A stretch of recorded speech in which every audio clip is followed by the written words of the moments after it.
3 armed terrorists, 14 hostages, 1 impossible shot through bulletproof glass. And Maya Chen, the intelligence analyst everyone calls just support, is about to prove that sometimes the most dangerous person in the room is the one nobody sees coming. Before we jump back in, tell us where you're tuning in from, and if this story touches you, make sure you're subscribed, because tomorrow I've saved something extra special for you. The morning fog rolled off San Francisco Bay as specialist Maya Chen adjusted her headset for what felt like the 1,000th time that month. At 24, she stood barely 5'3", her black hair always pulled back in a regulation bun that made her look even younger than her years. Behind wire-rimmed glasses, her dark eyes held a sharpness that most people mistook for nervousness. The Federal Bureau of Investigation's Counterterrorism Operations Center in downtown San Francisco operated with clockwork precision, and Maya had carved out her place in the shadows of its intelligence division. For 2 years, she'd been the voice feeding information to field agents, analyzing threat patterns, cross-referencing databases, and ensuring that the real operators had every piece of data they needed to succeed. She was exceptional at it.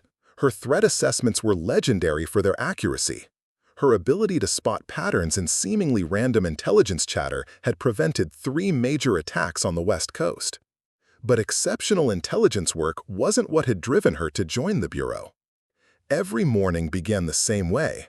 Maya arrived at 05:30, 90 minutes before her shift started, and used the extra time in the Bureau's underground shooting range. The Remington 700 felt natural in her hands, its weight distributed perfectly as she lined up shot after shot with mechanical precision. Her groupings were consistently tighter than those of the field agents who carried guns professionally. Her breathing control was textbook perfect. Her trigger discipline was flawless. The range instructor, Agent Rodriguez, had told her she had natural talent that most agents spent years trying to develop. But nobody from operations ever watched her practice. Nobody cared that she could put 5 rounds through a 2-inch circle at 800 yards. She was intelligence support, and in the rigid hierarchy of federal law enforcement, that meant she belonged behind multiple computer screens, not behind a rifle scope. Chen, Senior Agent Patterson's voice cut through the morning air as she finished cleaning her personal sidearm. Morning briefing at 10. They need you to verify the intelligence package on the Sacramento situation. Maya nodded, holstering her Glock and jogging toward the briefing room. Patterson was one of the few supervisors who treated her with basic professional respect, though he saw her primarily as a data analyst rather than someone with operational potential.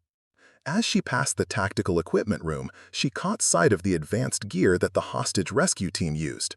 Night vision systems, breaching charges, tactical armor that she'd only handled during inventory audits. The equipment represented a world she understood better than most of the agents who used it, but it remained forever beyond her reach. The briefing room buzzed with pre-operation energy as HRT prepared for a routine training exercise. Team leader Agent Marcus Webb stood at the front, his Texas accent cutting through the chatter as he outlined the day's objectives. Maya took her usual position at the intelligence console, checking data feeds and updating threat assessments while the operators received their tactical assignments. Today's scenario involves a barricaded suspect with potential explosives, Webb announced, clicking through digital slides. Single target, fortified position, minimal civilian exposure. Standard containment and negotiation protocol applies. Maya's fingers moved automatically across her keyboard, but her mind was analyzing the tactical photographs from multiple angles. She'd studied urban assault techniques extensively during her off hours, not because it was required for intelligence work, but because understanding operational realities made her threat assessments more accurate. At least that's what she told herself. Chen handles intelligence coordination from the command post, Webb continued, barely glancing in her direction. Standard support role. Questions? Standard support role. The phrase carried weight because it was accurate, and accuracy could hurt more than any insult. Maya was exceptional at intelligence analysis, but analysis was considered auxiliary to the real work of the Bureau. While HRT prepared to storm buildings and apprehend dangerous suspects, she would sit in a climate-controlled room monitoring communications and updating digital maps. After the briefing, she overheard the familiar conversation that followed every operation assignment. "Good thing we've got solid intel support," Agent Harrison muttered to his partner. "Chen keeps us informed, but can you imagine if we had to rely on her for actual tactical work?" "She's smart as hell," replied Agent Thompson. "But this isn't about intelligence, it's about physical capability. She's maybe 120 pounds soaking wet. How's she gonna drag a wounded teammate to safety or breach a reinforced door?" Maya pretended to focus on her computer screen, but every word carved itself into her memory. She'd heard variations of this conversation dozens of times. Too small, too delicate, too much of a liability in real operations. It didn't matter that she outshot most of them during quarterly qualifications. It didn't matter that she'd studied tactical procedures with an obsessiveness that bordered on fanatical. What mattered was perception, and the perception was that Specialist Maya Chen was intelligence support, nothing more. As HRT departed for their training exercise, Maya settled into her intelligence post, surrounded by multiple monitors showing feeds from the tactical training facility. She would spend the next 8 hours watching other people do the job she'd trained herself to excel at, providing the invisible support that made their operations possible. The irony wasn't lost on her that today's exercise involved a barricaded suspect scenario. She'd run similar calculations countless times in her head, optimal shooting positions, entry points, timing sequences. But calculations didn't matter when nobody asked for your input. Her personal laptop, hidden beneath official paperwork, contained detailed analyses of dozens of tactical scenarios. Building schematics, ballistic calculation software that she'd acquired through law enforcement training channels. She'd become an expert in areas that had nothing to do with her assigned responsibilities, driven by a hunger that she couldn't quite explain or suppress. The training facility was located 40 minutes outside the city, surrounded by warehouses and industrial complexes that provided realistic urban environments for tactical exercises. Maya had visited the site exactly once during orientation, but she'd memorized every building layout and practiced tactical solutions for scenarios that would never involve her participation. During lunch breaks, while her colleagues caught up on personal business or grabbed food from the cafeteria, Maya studied operational reports from successful hostage rescues and counterterrorism operations. Her cubicle had become an unofficial tactical library, with training manuals hidden inside intelligence briefings and ballistics charts disguised as threat assessment data. She developed expertise in areas that extended far beyond intelligence analysis: close-quarters combat, explosive breaching techniques, sniper operations, and tactical medicine. Knowledge that she'd acquired through hundreds of hours of study, practice, and unofficial observation of training programs she wasn't authorized to attend. Agent Rodriguez had noticed her dedication to marksmanship training and had quietly allowed her to observe advanced shooting courses during her off-duty hours. "You've got better natural instincts than half my tactical agents," he'd told her, after watching her consistently outperform agents with years of field experience. But instincts didn't matter when opportunity was systematically denied. Skill didn't matter when institutional barriers were more important than operational capability. That evening, Maya sat in her small apartment overlooking the Bay Area, cleaning her personal rifle with the obsessive care of someone whose equipment represented more than just hobby shooting. Every component was perfect, every adjustment calibrated to her specific shooting style and physical characteristics. The weapon represented hundreds of hours of practice, thousands of rounds fired, and a level of dedication that surpassed most of the Bureau's designated marksmen. But dedication without opportunity was just elaborate frustration. Outside her window, the lights of San Francisco stretched toward the Pacific Ocean, beautiful and indifferent to her growing sense that her capabilities were being systematically wasted by an organization that valued predictability over potential. Tomorrow would bring another day of providing exceptional intelligence support while watching other people execute operations she'd trained herself to handle. Another day of being exactly where everyone expected her to be, safely behind the scenes, supporting the real agents as they handled the dangerous work she wasn't considered capable of performing. The fog was rolling back in from the ocean, obscuring the city lights and reminding Maya that visibility was often just a matter of perspective. Sometimes the most important things were hidden in plain sight, waiting for the right moment to emerge from the shadows. Maya's transformation from frustrated analyst to tactical expert didn't happen overnight.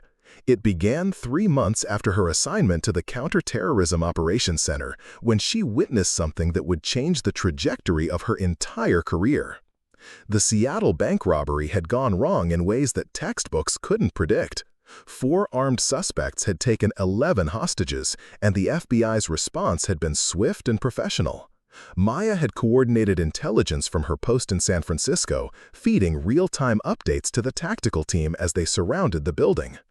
She'd watched the operation unfold through surveillance feeds, her stomach knotting as she realized the assault plan had a critical flaw. The team was approaching from the primary entrance, exactly where the suspects expected them. The building's architectural plans showed a service tunnel that connected to the basement level, providing direct access to the main banking floor without exposing agents to defensive fire. Maya had tried to relay this information through proper channels, but protocol required her observations to be filtered through supervisory approval before reaching the tactical team. By the time her intelligence made it to the field commander, 2 agents had been wounded and 1 hostage had been killed. That night, she'd sat in her apartment staring at the building schematics she'd downloaded, knowing that her tactical insight could have prevented the casualties. The realization that institutional procedure had literally cost lives became the driving force behind everything that followed. Preparing and narrating this story took us a lot of time, so if you are enjoying it, subscribe to our channel. It means a lot to us. Now, back to the story. Maya began studying with an intensity that consumed her free time and invaded her dreams. She enrolled in private tactical training courses using vacation days, telling her supervisors she was visiting family in Los Angeles. Instead, she spent weekends at advanced shooting schools, learning precision marksmanship from retired military snipers who taught civilians the same techniques used by special operations forces. The Specialized Tactical Training Institute in Riverside became her second home. Instructor Jake Morrison, a former Navy SEAL, initially questioned why a federal intelligence analyst was interested in advanced sniper training. "Most people come here for sport shooting or hunting," Morrison said during her first weekend course. "You're approaching this like someone preparing for war." Maya had chosen her words carefully. "I want to understand the capabilities and limitations of tactical operations. It makes me better at intelligence analysis." Morrison studied her for a long moment, then nodded. "Fair enough, but if you're serious about this, you need to understand that precision shooting under stress is completely different from range work. Are you prepared for that level of training?" Maya's answer came in the form of consistent performance that exceeded Morrison's expectations. She absorbed instruction with the focus of someone whose life depended on mastering every detail. Her natural shooting ability, combined with obsessive preparation, produced results that amazed even experienced instructors. "I've trained federal agents who couldn't maintain the consistency you're showing," Morrison told her after a particularly demanding weekend exercise. "Have you considered applying for tactical positions within the Bureau?" The question hit like a physical blow, because Maya had applied for tactical training programs 3 times. Each application had been politely declined with explanations about her current critical role in intelligence support and the lengthy waiting lists for advanced programs. But Morrison's comment planted a seed that grew into systematic preparation for opportunities that might never come.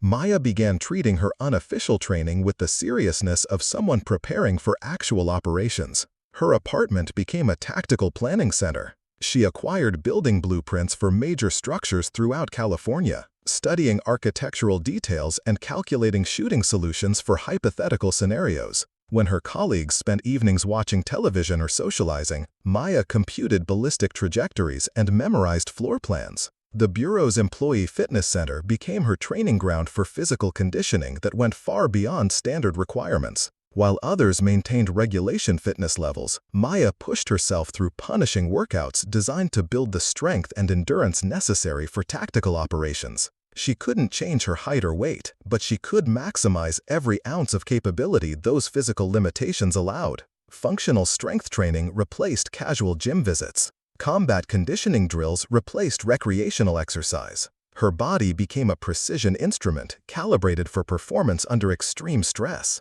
Most importantly, Maya began studying explosives and breaching techniques through law enforcement training networks that were technically available to all federal employees but rarely utilized by intelligence personnel. She convinced her supervisor that understanding demolitions would improve her threat assessments of terrorist explosive capabilities. Agent Patricia Wells, who managed the Bureau's explosives training program, was initially skeptical about Maya's interest in advanced breaching procedures. "This is pretty specialized knowledge for intelligence work," Wells said during her first observation session. "What exactly are you hoping to learn?" Maya had prepared for this question.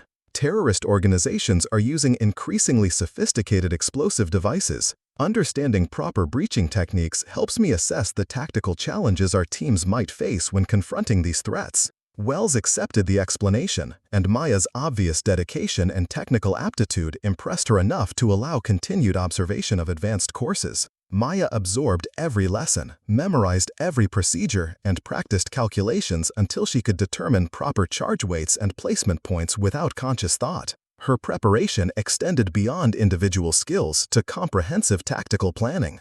Using publicly available satellite imagery and architectural databases, Maya created detailed assault plans for dozens of potential target locations throughout the Bay Area. She identified optimal sniper positions for every major building in downtown San Francisco. She calculated approach routes that would minimize exposure while maximizing tactical advantage. She developed contingency plans for scenarios that official threat assessments hadn't considered. The work was meticulous, time-consuming, and completely unauthorized. Maya was conducting tactical analysis that exceeded the scope of her assigned duties and ventured into areas that were supposedly beyond her expertise. But every plan she developed was technically sound, operationally feasible, and potentially life-saving. Her colleagues noticed her early arrivals and late departures, but they assumed she was being thorough about intelligence reporting and administrative duties. The irony wasn't lost on Maya that she was probably better prepared for tactical operations than some of the agents who'd been officially selected for advanced training.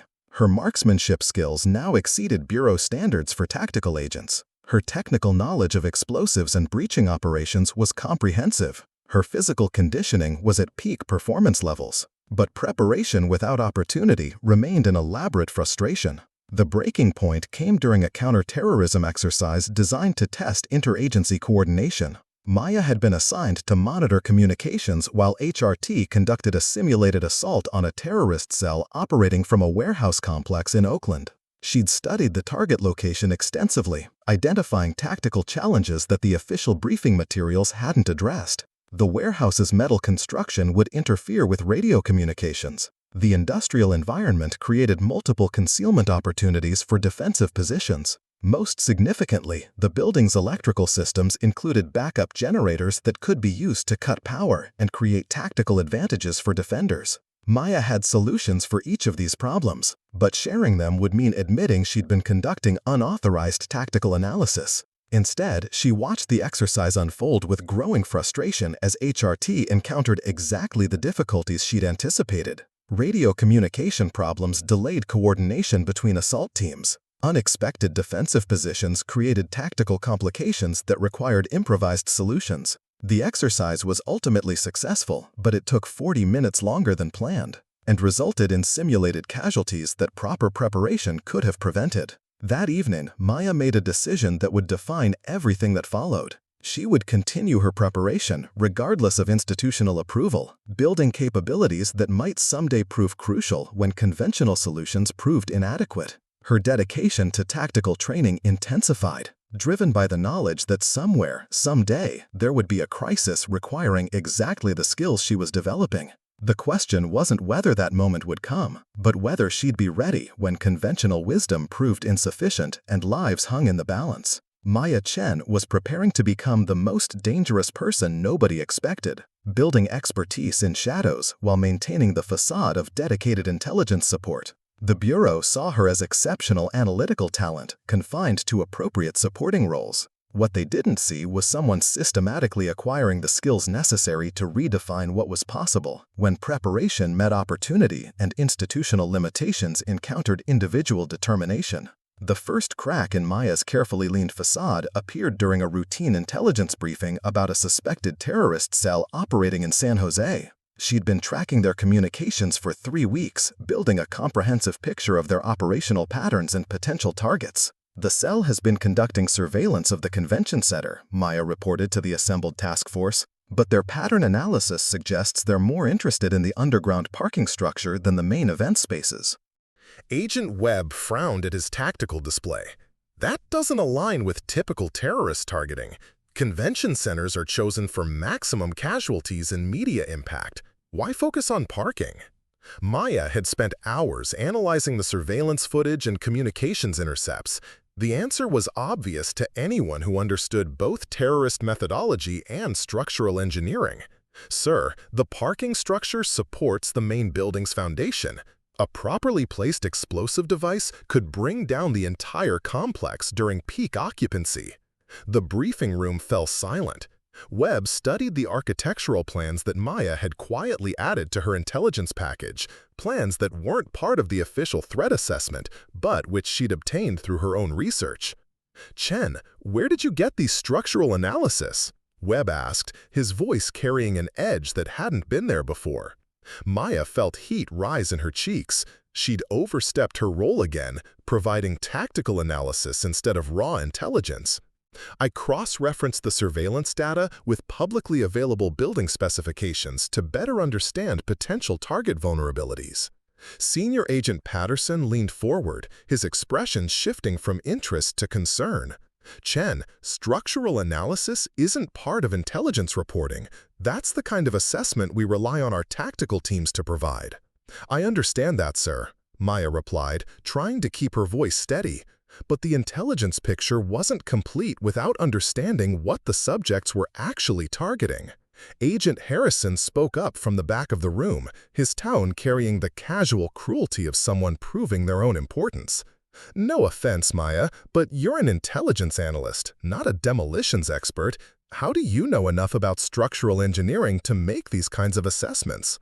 The question hung in the air like an accusation. Maya realized she'd revealed too much of her unofficial preparation, exposed knowledge that she shouldn't possess according to her assigned role. "I've been studying terrorist demolition techniques to improve threat assessments," she said carefully. "Understanding their capabilities helps me interpret intelligence more effectively." Webb's expression hardened. "Chen, your job is to collect and analyze intelligence, not to interpret tactical implications. We have specialists for operational planning." The dismissal stung because it ignored the accuracy of her analysis. Maya's assessment of the terrorist cell's targeting strategy would prove correct 3 days later when surveillance revealed extensive reconnaissance of the convention center's structural supports. But accuracy didn't matter when it came from unauthorized sources. After the briefing, Patterson called her aside for what he termed a clarification conversation. They walked to his office in uncomfortable silence, and Maya spent the time trying to prepare for whatever administrative correction was coming. "Chen," Patterson began once they were seated, "you're technically brilliant at intelligence work. Your threat assessments are consistently accurate, and your analytical skills are exceptional. But there have been some concerns raised about your scope of interest." Maya's stomach dropped. "What kind of concerns, sir?" "The kind that suggests you might be more focused on areas outside your assigned responsibilities than on excelling within your designated role. Intelligence analysis requires precision and focus. I need to know that my analysts are concentrating on their core competencies, not pursuing tangential interests." "Sir, everything I've studied has been to improve my intelligence work." "Has it?" Patterson replied, leaning back with the expression of someone delivering unwelcome news. "Because studying structural engineering, demolitions, and tactical planning suggests interests that extend far beyond intelligence analysis.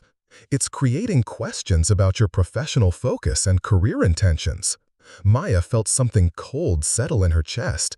Her dedication was being reframed as a character flaw, her preparation as evidence of divided loyalty to her assigned duties. "Sir, I've never neglected my intelligence responsibilities. My performance reviews have been consistently excellent." "That's not the issue," Patterson continued. "The issue is mission focus. You're spending time on subjects that fall outside your area of responsibility, and it's creating concern about whether your priorities align with organizational needs. The conversation was a masterclass in bureaucratic intimidation.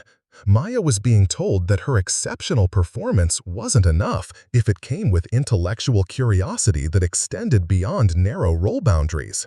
"I'm going to need you to scale back the extracurricular research," Patterson said with administrative finality. "Focus on intelligence analysis. That's what you're here for, and that's where the Bureau needs your talents." Maya left the meeting feeling like she'd been punched in the gut. Her preparation was being characterized as unprofessional behavior, her expertise as evidence of poor focus. The real problem wasn't her performance, it was her potential. Her supervisors were comfortable with exceptional intelligence analysts, but they were deeply uncomfortable with intelligence analysts who developed capabilities that transcended traditional role boundaries. The warning had immediate consequences. Maya's access to certain databases was quietly restricted. Her requests for building plans and structural information were flagged for supervisory approval. Most significantly, her unofficial observation of explosives training was terminated with a polite note explaining that the program was being restructured for tactical personnel only. Agent Wells delivered the news personally, her expression apologetic but firm. "Maya, I've been told that your participation in explosives training is no longer appropriate for intelligence personnel. I'm sorry, but I have to follow departmental guidelines." Maya nodded politely, but inside she was screaming. The systematic dismantling of her preparation was being presented as organizational efficiency, but it felt like deliberate sabotage of her professional development. She began to understand that her colleagues' discomfort wasn't about her competence, it was about her ambition. In their minds, she was an intelligence analyst who should be grateful for the opportunity to excel within established boundaries, not someone whose capabilities might challenge conventional role definitions. The whisper started 2 weeks after Patterson's warning. Casual conversations that stopped when she entered rooms, sideways glances during briefings, the particular poisonous atmosphere that develops when colleagues begin questioning someone's professional judgment.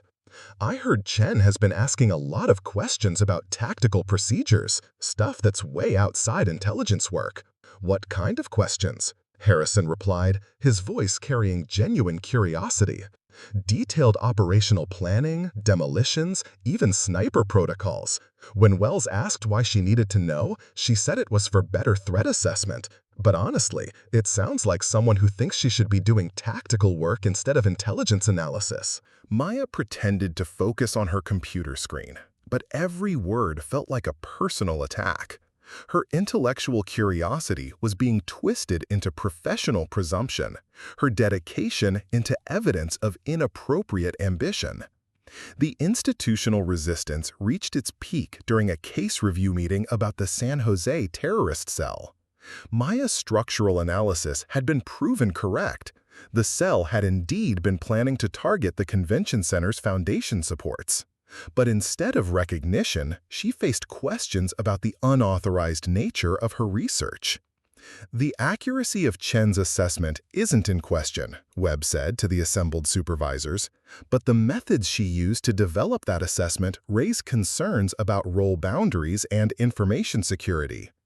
Maya watched in growing disbelief as her successful intelligence work was being reframed as a procedural violation. The fact that she'd prevented a potential terrorist attack was less important than the fact that she'd done so using knowledge she wasn't supposed to possess. "We need to ensure that intelligence personnel focus on intelligence collection and analysis," Patterson added. "Tactical assessment is the responsibility of operational teams. When analysts start conducting their own tactical research, it creates coordination problems and potential security risks." The message was clear: stay in your lane, even if staying in your lane meant accepting preventable failures. Maya's success was being used as evidence that she needed to be controlled rather than empowered. That evening, she sat in her apartment looking at the tactical manuals and building plans that had consumed her free time for months. The accumulated knowledge that made her confident she could contribute to operational success was now considered evidence of poor professional judgment. She thought about complying with the restrictions, about accepting the limitations that her supervisors insisted were necessary and appropriate. It would certainly be easier, more comfortable for everyone involved. But Maya had learned something important during her months of preparation. Sometimes the most dangerous person in any organization is the one everyone underestimates.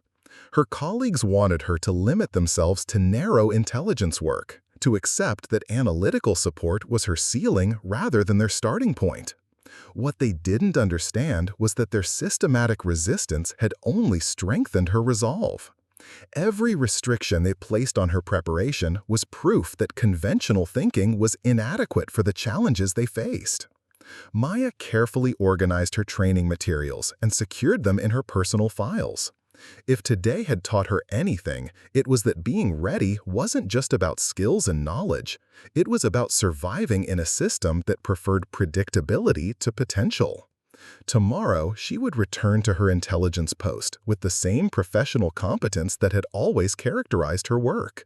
But beneath the surface, she would continue preparing for the moment when conventional wisdom would prove inadequate, and specialist Maya Chen would have to choose between following restrictions and saving lives.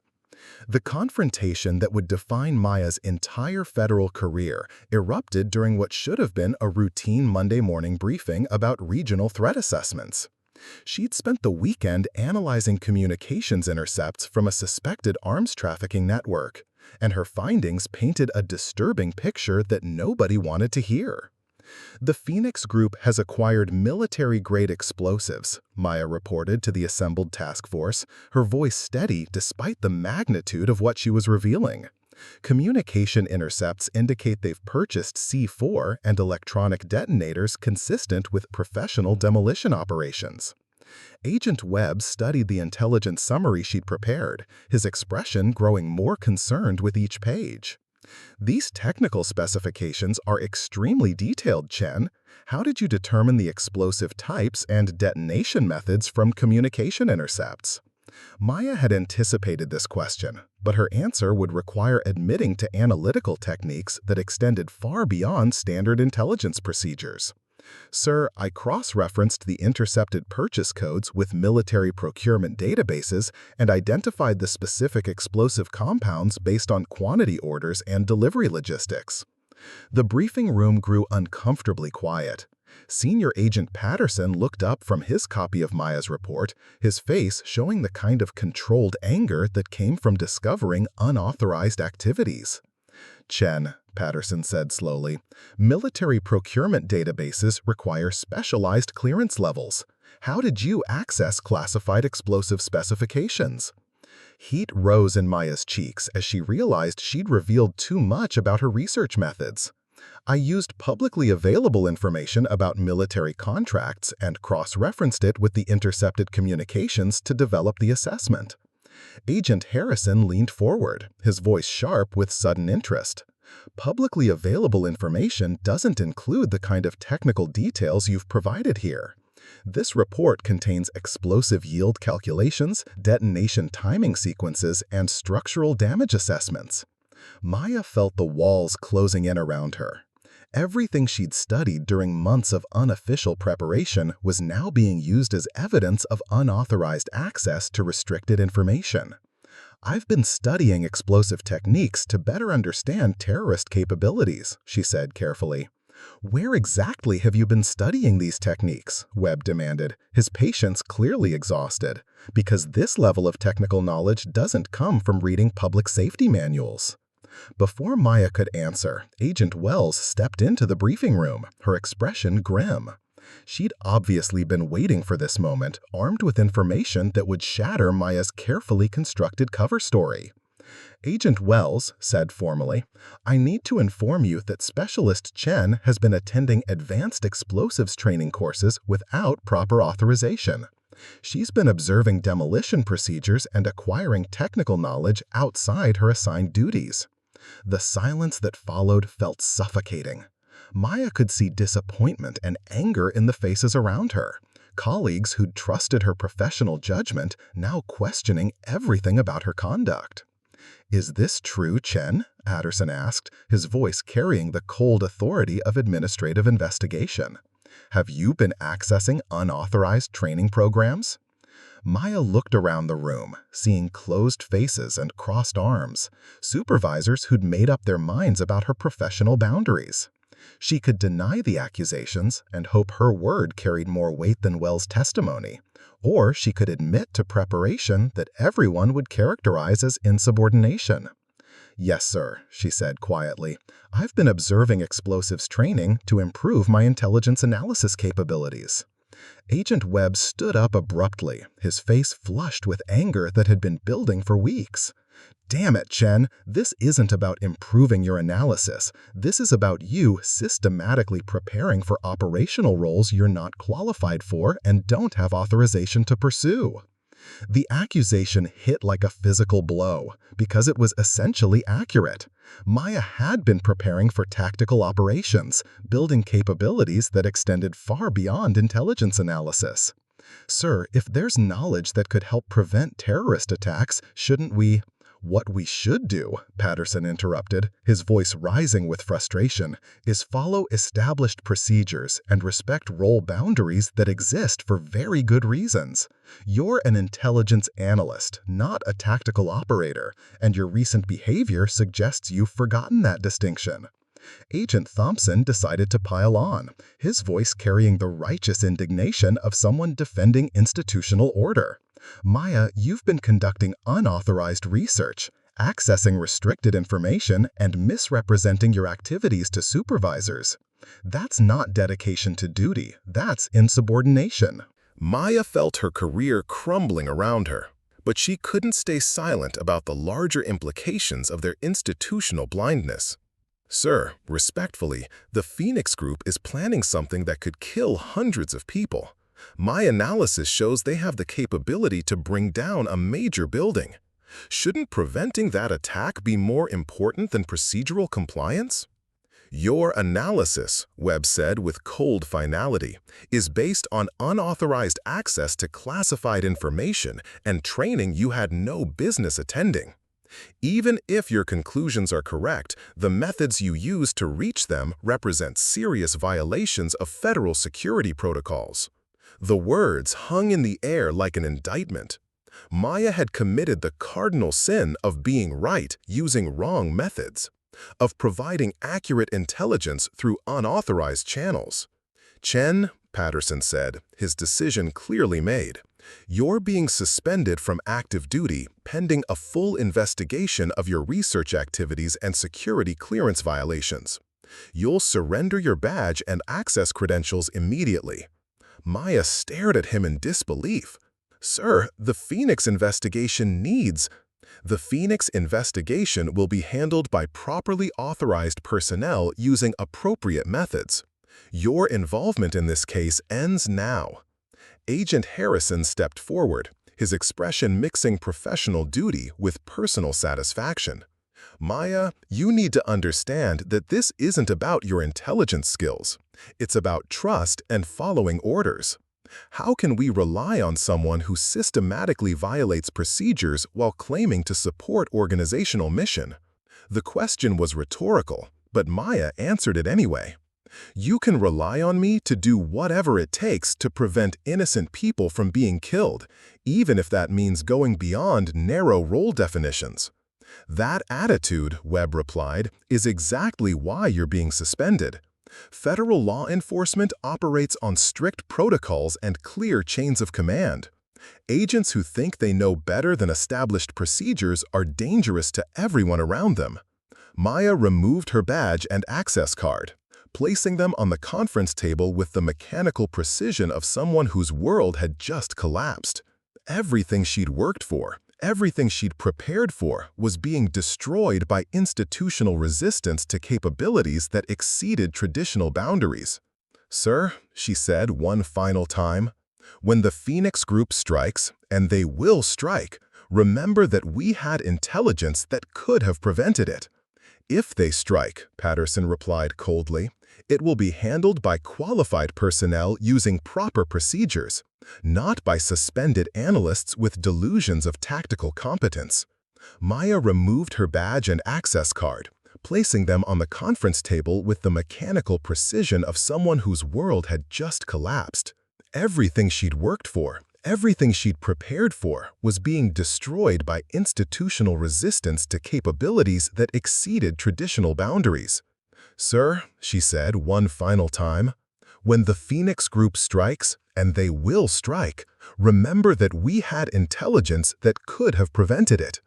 "If they strike," Patterson replied coldly, "it will be handled by qualified personnel using proper procedures, not by suspended analysts with delusions of tactical competence." Maya walked out of the briefing room knowing that she faced the defining moment of her professional life. She'd been systematically prepared for operational roles that everyone insisted she wasn't qualified for, developed expertise that her organization refused to acknowledge, and built capabilities that institutional thinking considered impossible. The investigation that would follow would focus on her procedural violations rather than her intelligence insights.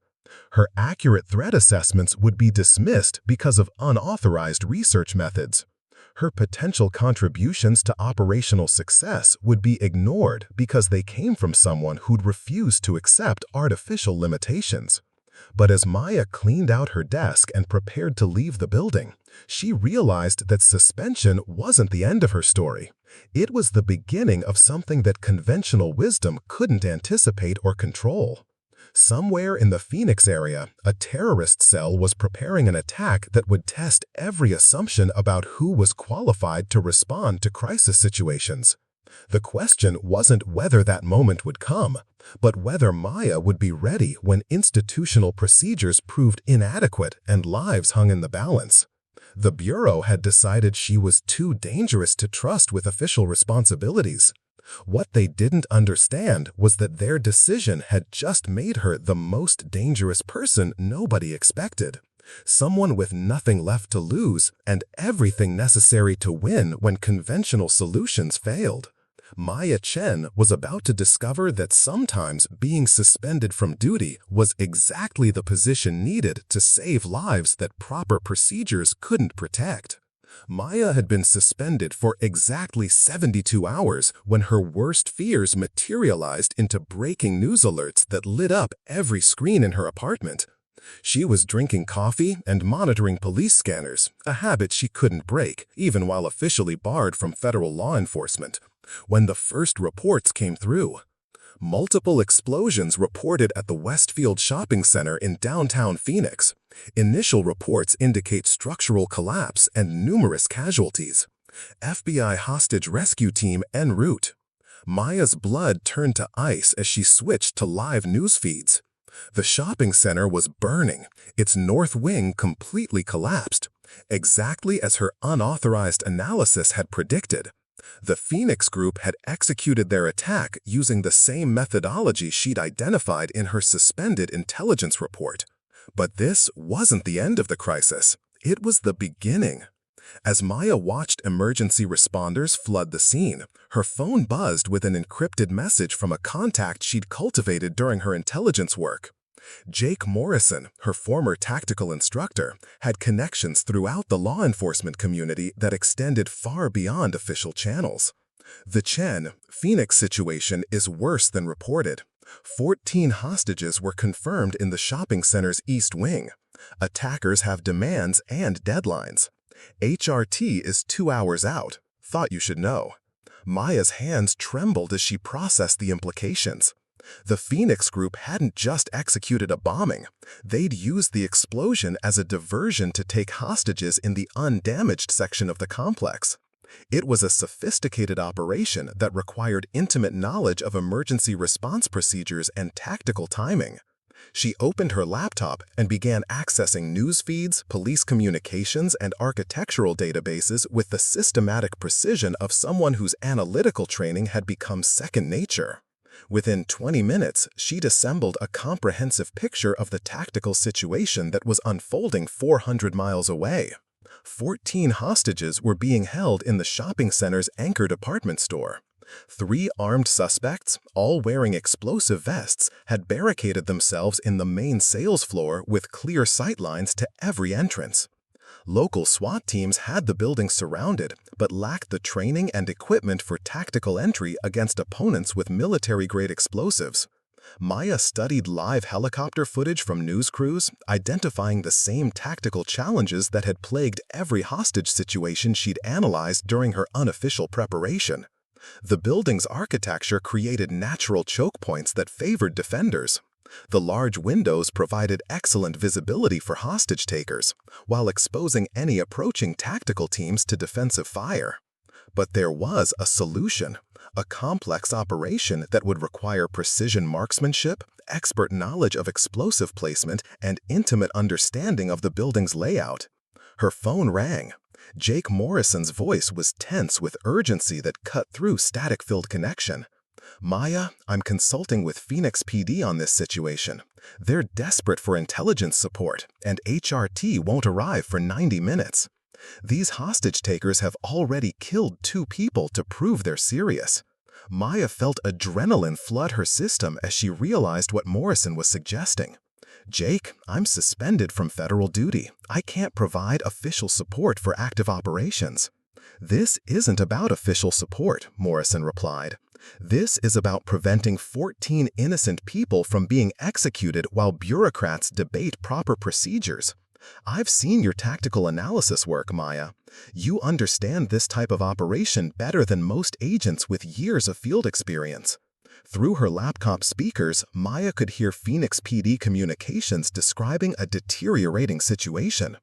The hostage takers had issued demands for the release of imprisoned terrorists and safe passage out of the country.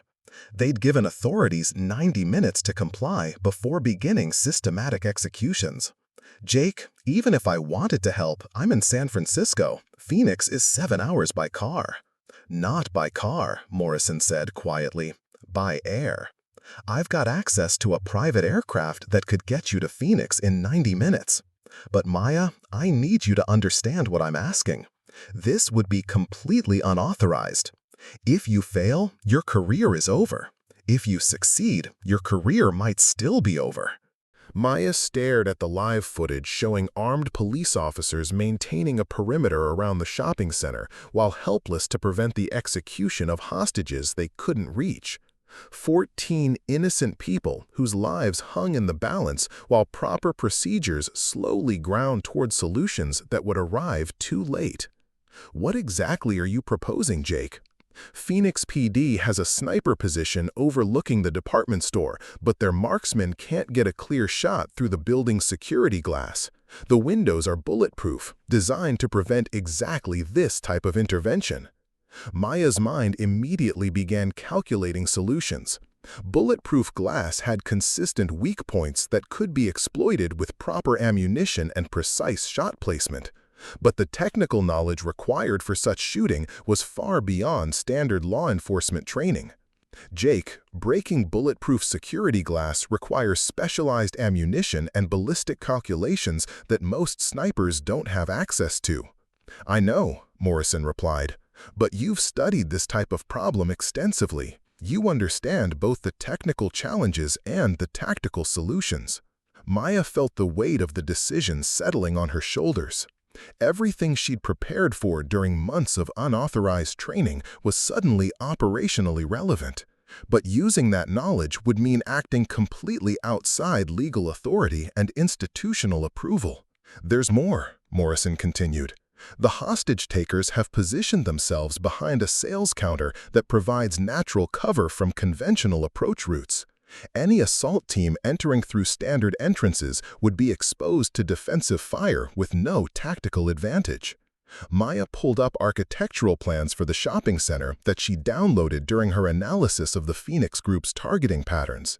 The building's layout was etched in her memory from weeks of study, and she immediately identified alternative approaches that conventional tactical planning might miss. "The service corridor system," she said, her mind racing through possibilities. "Department stores have maintenance access routes that connect to stockroom areas.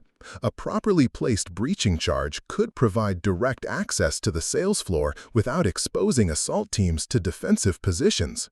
Exactly, Morrison said. But Phoenix PD doesn't have anyone with the demolition expertise to calculate proper charge placement without risking structural collapse that could kill the hostages. The conversation was moving toward a conclusion that terrified and exhilarated Maya in equal measure. Morrison was offering her the opportunity to apply every skill she developed during her unauthorized preparation, but under circumstances that would define the rest of her life. "Maya," Morrison said quietly, "I'm not going to lie to you about what this means. If you come to Phoenix, you'll be operating without federal authority, outside institutional approval, and completely on your own. If something goes wrong, nobody will be able to help you." Maya watched the live news feeds showing increasingly agitated hostage-takers pacing near terrified civilians. 14 innocent people whose survival depended on tactical solutions that proper procedures couldn't provide within the available time frame. "Jake, if I don't come to Phoenix, those people are going to die." "Probably," Morrison admitted. "HRT might arrive in time to prevent some executions, but the tactical challenges make successful hostage rescue extremely difficult, even with full resources." Maya stood at her apartment window, looking out at San Francisco Bay while contemplating a decision that would either vindicate everything she'd prepared for or destroy her completely. The institutional resistance that had characterized her entire federal career had left her perfectly positioned for this moment, outside official authority, but possessing exactly the capabilities that the crisis demanded. "Jake, how long until your aircraft is ready?" 30 minutes, Morrison replied. "But Maya, once you make this decision, there's no going back. You'll be committing to an unauthorized operation that could result in criminal charges even if you succeed." Maya looked at her suspended badge and access credentials lying on her desk, symbols of institutional authority that had been taken away because her preparation exceeded conventional boundaries. The irony wasn't lost on her that losing official power might be exactly what was needed to save lives that proper procedures couldn't protect. "Send me the aircraft details," she said, her voice steady despite the magnitude of what she was choosing. "And, Jake, make sure Phoenix PD understands that I'm coming as a private consultant, not as a federal agent." Maya Chen was about to discover whether months of unauthorized preparation were sufficient for the defining moment of her career, when conventional wisdom would meet unconventional capability and 14 lives would hang in the balance of decisions that no institutional manual could guide. The private jet touched down at Phoenix Sky Harbor Airport, with 43 minutes remaining until the hostage-taker's deadline. Maya had spent the 90-minute flight studying building schematics, calculating ballistic solutions, and mentally rehearsing an operation that would either save 14 lives or end in catastrophic failure.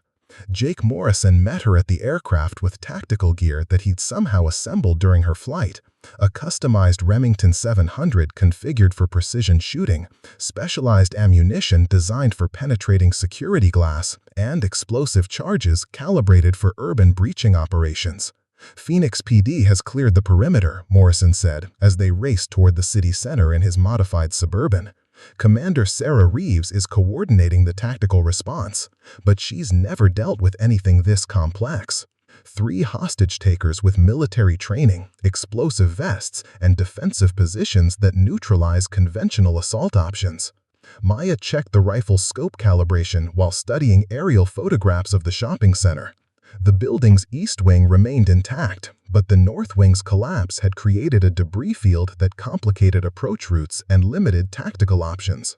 "What's the status of the hostages?" she asked, her voice steady despite the adrenaline coursing through her system. 14 civilians, ages ranging from 16 to 73.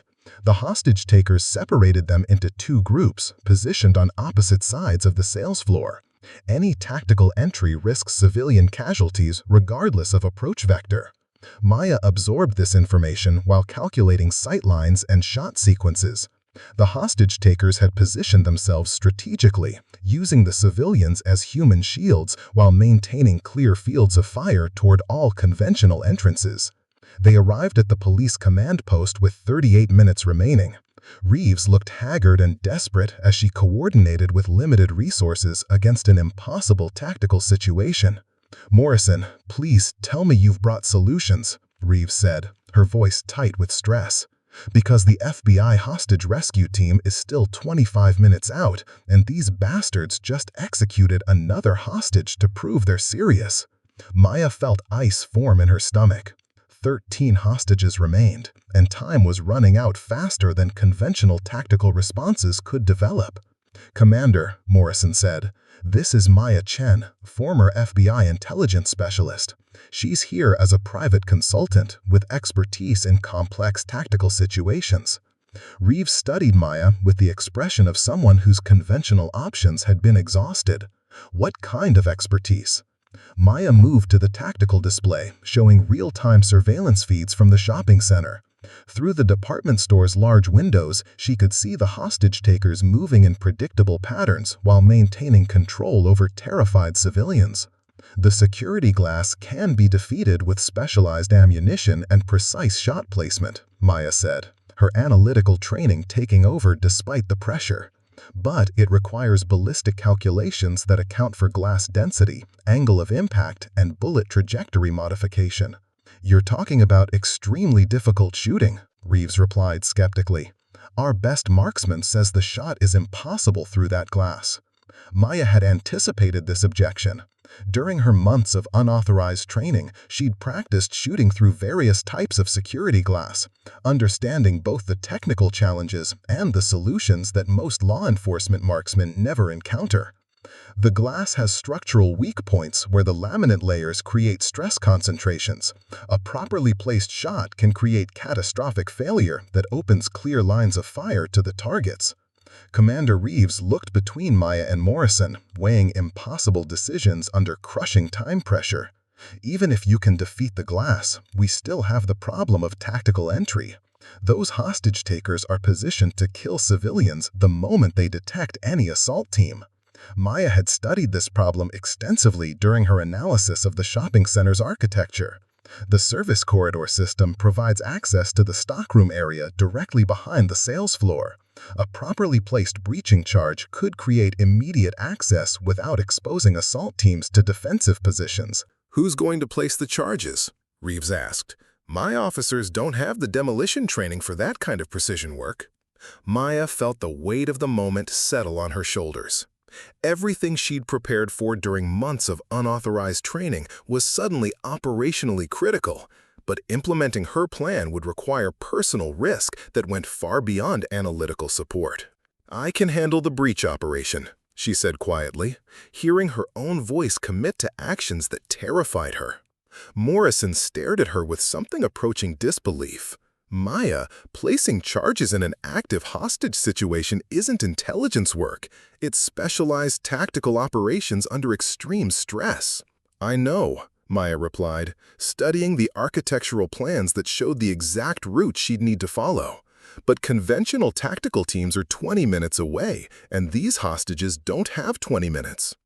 Commander Reeves made the decision with the desperate authority of someone whose conventional options had been eliminated. "What do you need?" Maya moved to the equipment cases that Morrison had assembled, checking explosive charges and detonation devices with the systematic precision of someone whose preparation had covered every technical detail.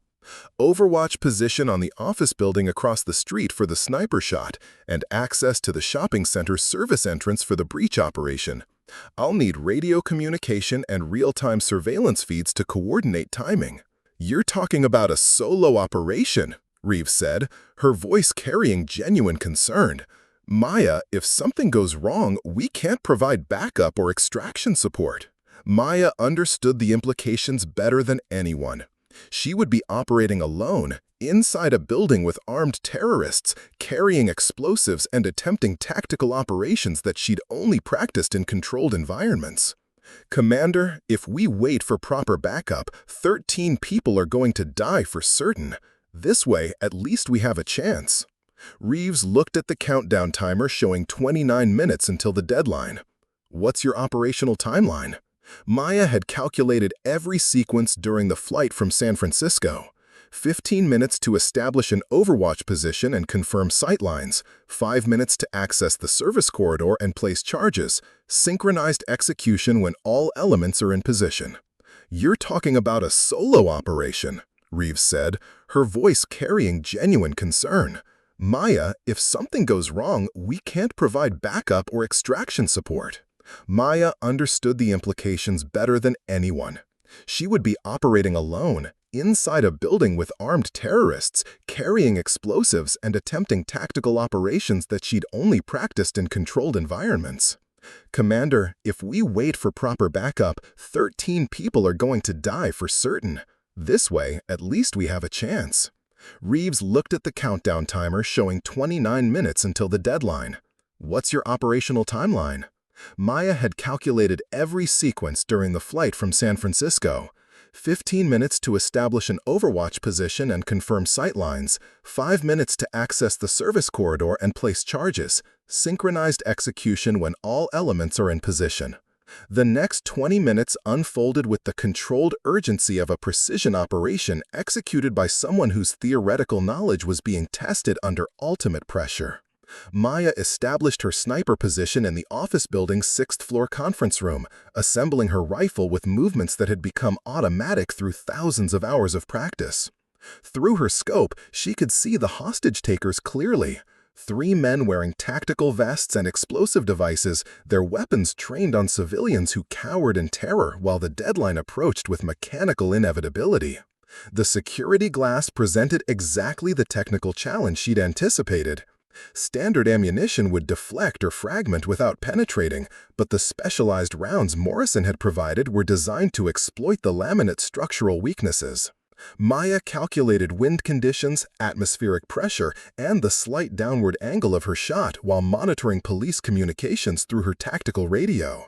Across the street, terrified hostages waited for rescue that conventional wisdom insisted was impossible. "Overwatch in position," she reported to Commander Reeves. "Sightlines confirmed. Beginning approach to breach position." The shopping center's service entrance was located exactly where architectural plans indicated, concealed behind loading dock equipment that provided perfect cover for her approach. Maya moved through the building's maintenance corridors with systematic precision, following routes she'd memorized during her unauthorized analysis.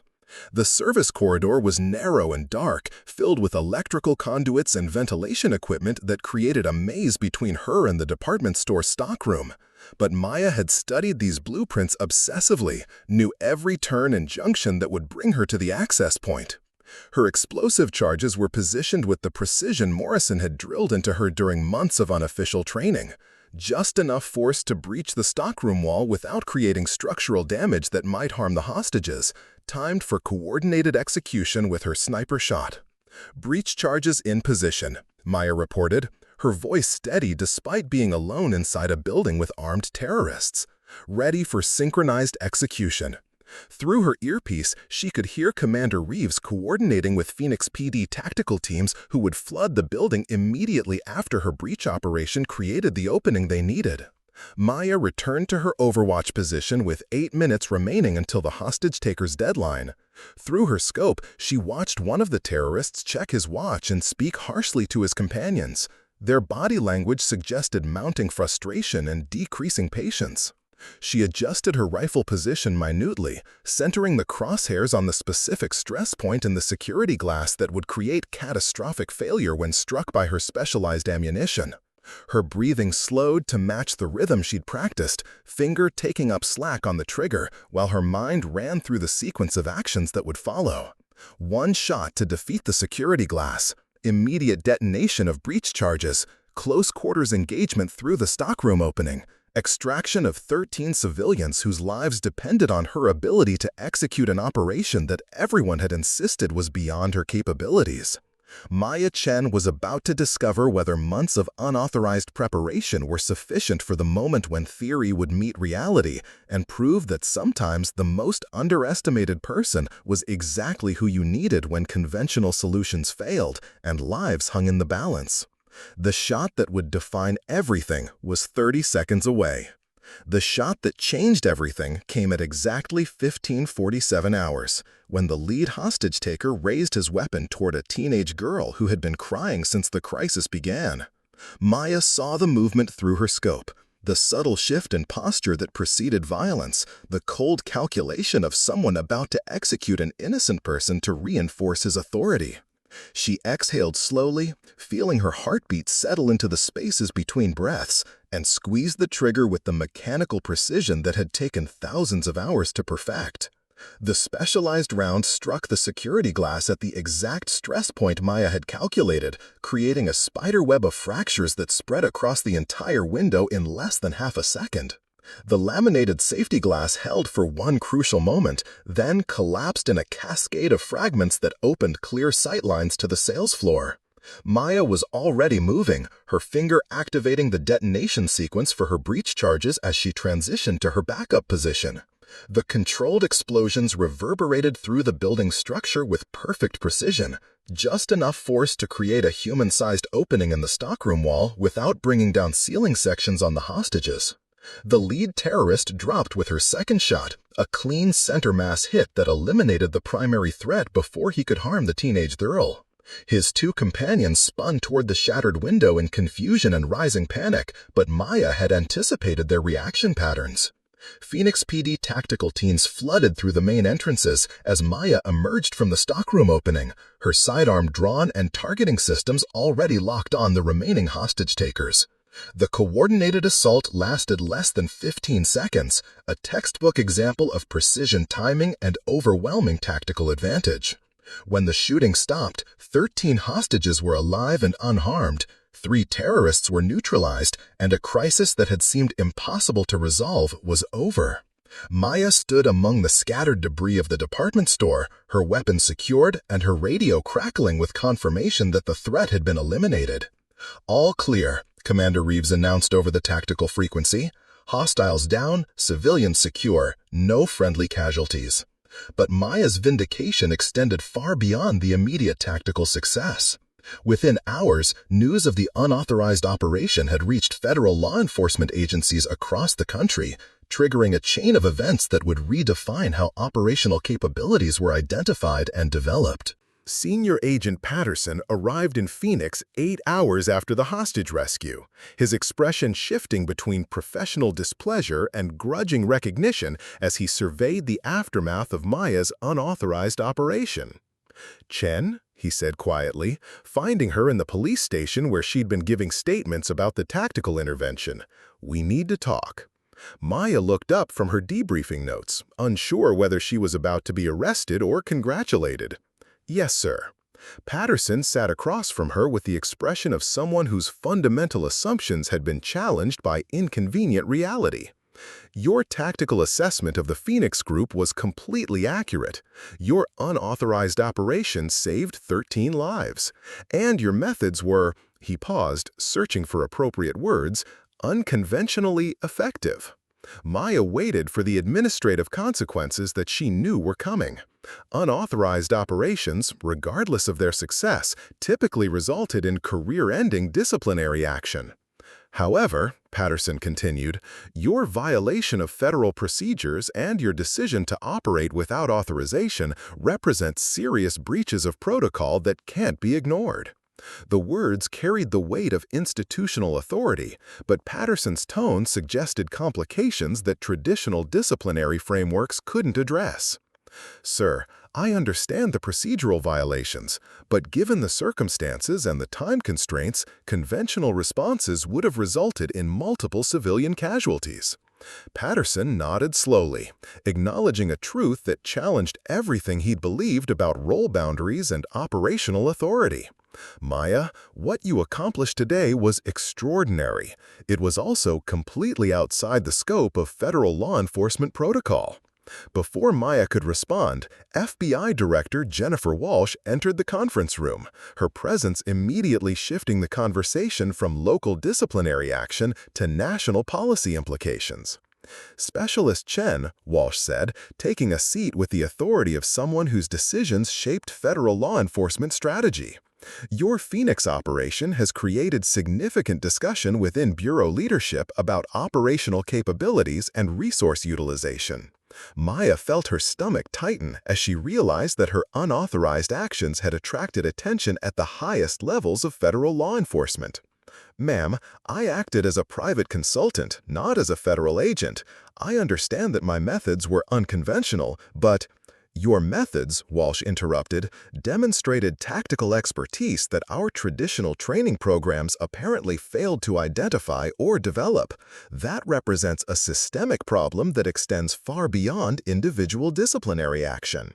The conversation was taking directions that Maya hadn't anticipated. Instead of facing punishment for unauthorized actions, she was being treated as evidence of institutional shortcomings in talent identification and capability.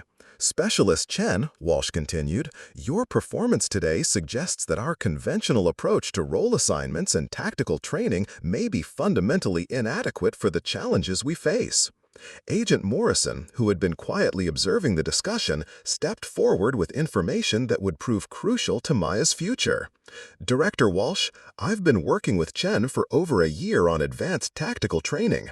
Her marksmanship skills exceed Bureau standards for tactical agents. Her technical knowledge of explosives and breaching operations is comprehensive, and her analytical capabilities are exceptional."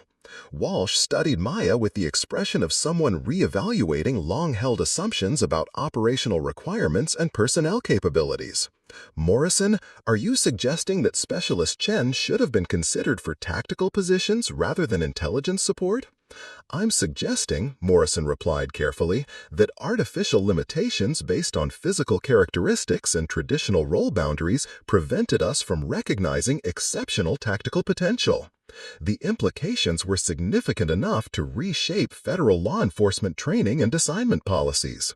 Maya's unauthorized success had exposed systematic blind spots in how operational capabilities were identified, developed, and utilized.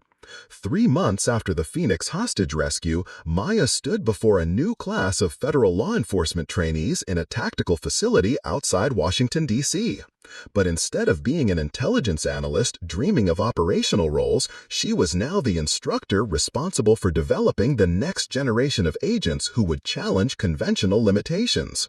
Today's scenario involves a complex hostage situation with multiple tactical challenges. She announced to the assembled trainees, her voice carrying the authority of someone whose expertise had been earned through real crisis rather than theoretical study. The training program she'd developed focused on cross-functional capability development, encouraging agents to build skills beyond their primary specializations. Intelligence analysts learned tactical operations, tactical agents studied advanced analytical techniques, and everyone learned that artificial role boundaries could prevent optimal operational effectiveness. Her success had created ripple effects throughout federal law enforcement, changing how potential was identified and capabilities were developed across multiple agencies and specializations. "The important thing to understand," Maya told her students, "is that operational success often depends on capabilities that traditional training programs don't anticipate or develop. Your primary specialization is important, but it shouldn't limit your preparation for scenarios that might require broader expertise." Among the trainees, she recognized faces that reflected her own early experiences, dedicated agents whose capabilities exceeded their assigned roles, people who'd been told to focus on narrow specializations while developing broader competencies that could prove crucial in crisis situations. Agent Webb, who had once dismissed her tactical suggestions as inappropriate overreach, now served as her administrative liaison, coordinating between her training programs and Bureau operational requirements. The Sacramento operation was successful using techniques adapted from your Phoenix protocols. 0 civilian casualties, complete tactical success. Maya's innovative approaches were being implemented throughout federal law enforcement, proving that unconventional thinking could produce consistently superior results when properly applied.